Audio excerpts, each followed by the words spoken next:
हिंदी भाषा का पहला समाचार पत्र कौन था, कौन सा था? तो उद्वंत मार्तंड। हिंदी भाषा का पहला समाचार पत्र कौन था? तो उद्वंत मार्तंड।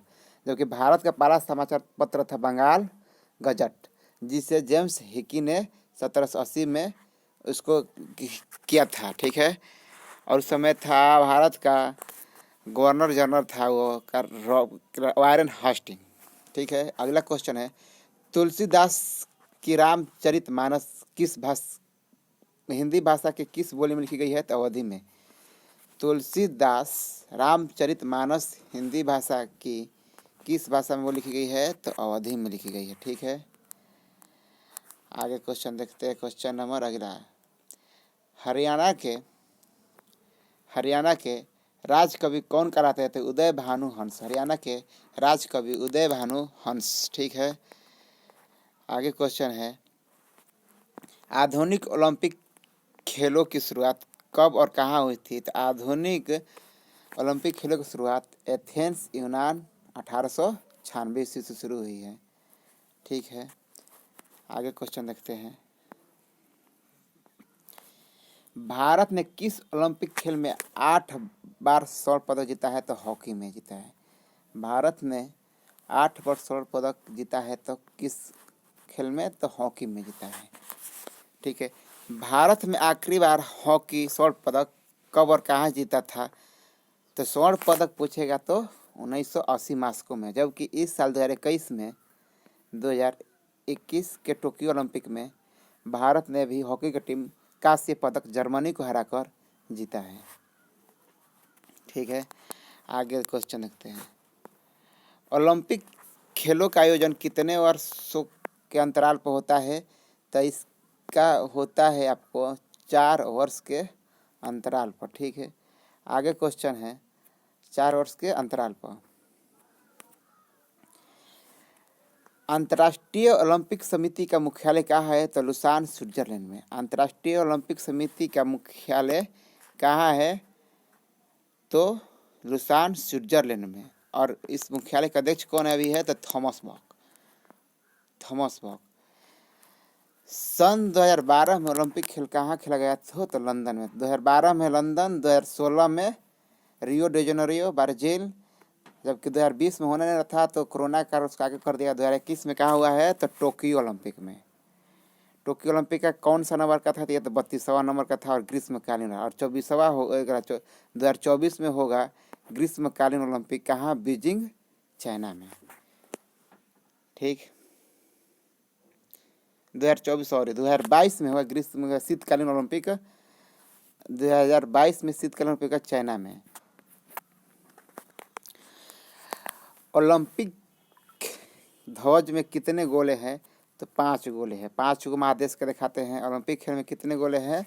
तो 5 गो है। 5 गो महादेश के दिखाते हैं। जैसे में देखिए हो गया, जैसे उत्तरी अमेरिका, दक्षिण अमेरिका के कहीं है, अफ्रीका हो गया एक यूरोप हो गया, एक एशिया हो गया, एक ऑस्ट्रेलिया। ठीक है, एक ओलंपिक में सर्वाधिक स्वर्ण पदक जीतने वाला कौन खिलाड़ी है? तो माइकल फेल्प्स। एक ओलंपिक में सर्वाधिक स्वर्ण पदक जीतने वाला खिलाड़ी कौन है? Michael Phelps. और यह किस देश के है? तो ये यूएसए के है और यह तैराक के हैं। ठीक है, सन 2020 के ओलंपिक खेल कहाँ होंगे? तो टोक्यो, जो 32वें नंबर का जापान में। सन 2012 में ओलंपिक खेल कांस्य पदक जीतने वाले सानिया नेहवाल का संबंध किससे? तो सानिया नेहवाल बैडमिंटन से, जबकि सानिया मिर्जा टेनिस से।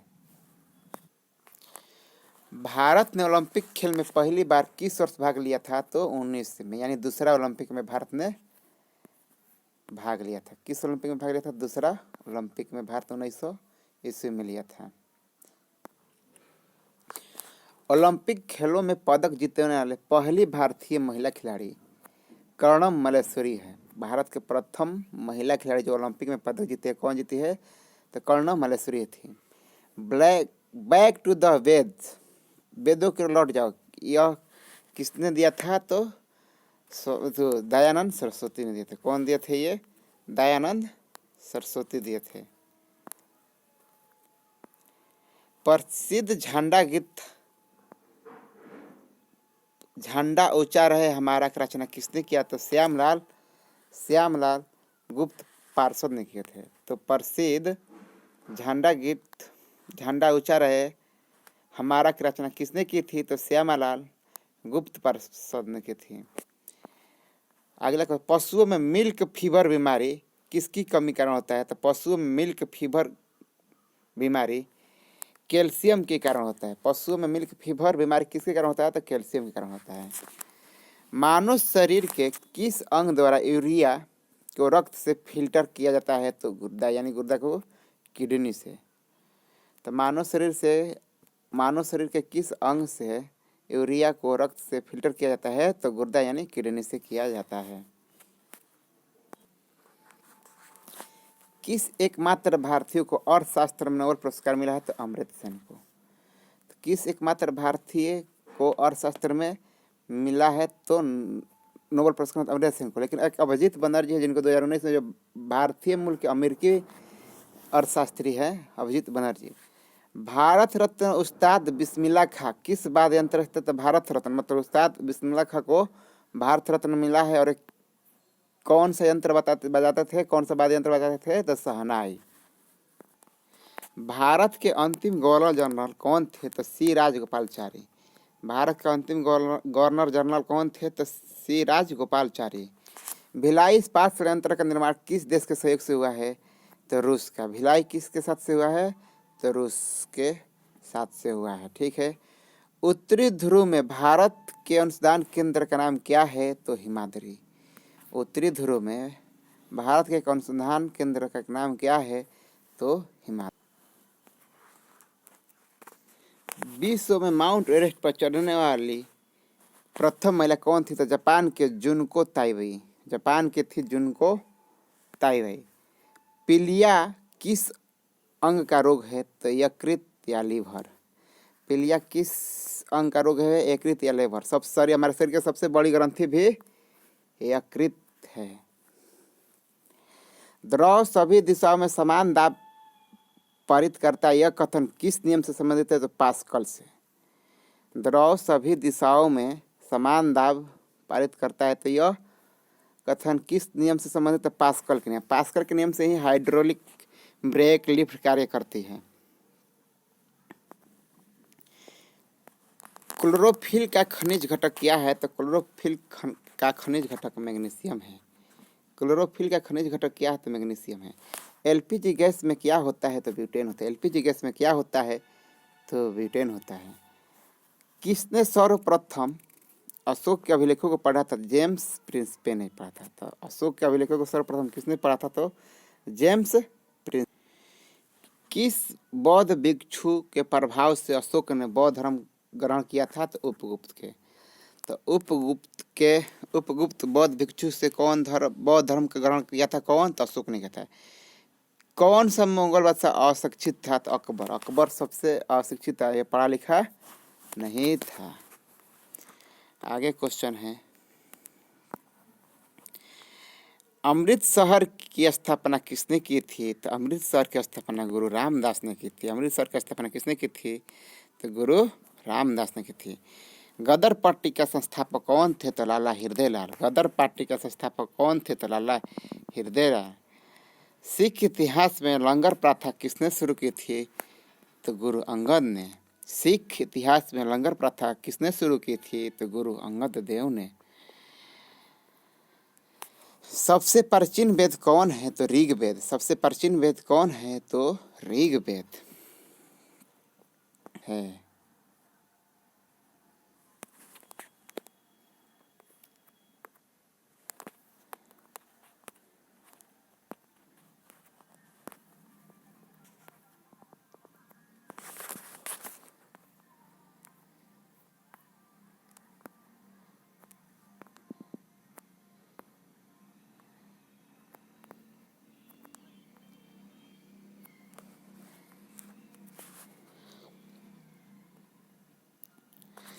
4 मीनार कहाँ स्थित है? तो 4 मीनार हैदराबाद में स्थित है। 4 मीनार कहाँ स्थित है? तो हैदराबाद में। कुतुब मीनार कहाँ स्थित है? तो कुतुब मीनार नई दिल्ली में स्थित है। कुतुब मीनार कहाँ स्थित है? तो नई दिल्ली में स्थित है। आगे क्वेश्चन, गेट ऑफ इंडिया कहाँ स्थित है? तो गेट ऑफ इंडिया मुंबई में है। गेट ऑफ इंडिया मुंबई में है, जबकि इंडिया गेट आएगा तो दिल्ली में हो। ठीक है, इंडिया गेट आएगा तो दिल्ली में और गेट वे ऑफ इंडिया आएगा तो मुंबई में। ताजमहल कहाँ स्थित है? तो आगरा में। चलिए आज यहीं पर बंद करते हैं इसको। अच्छा लगे तो लाइक और शेयर सब्सक्राइब जरूर कीजिएगा।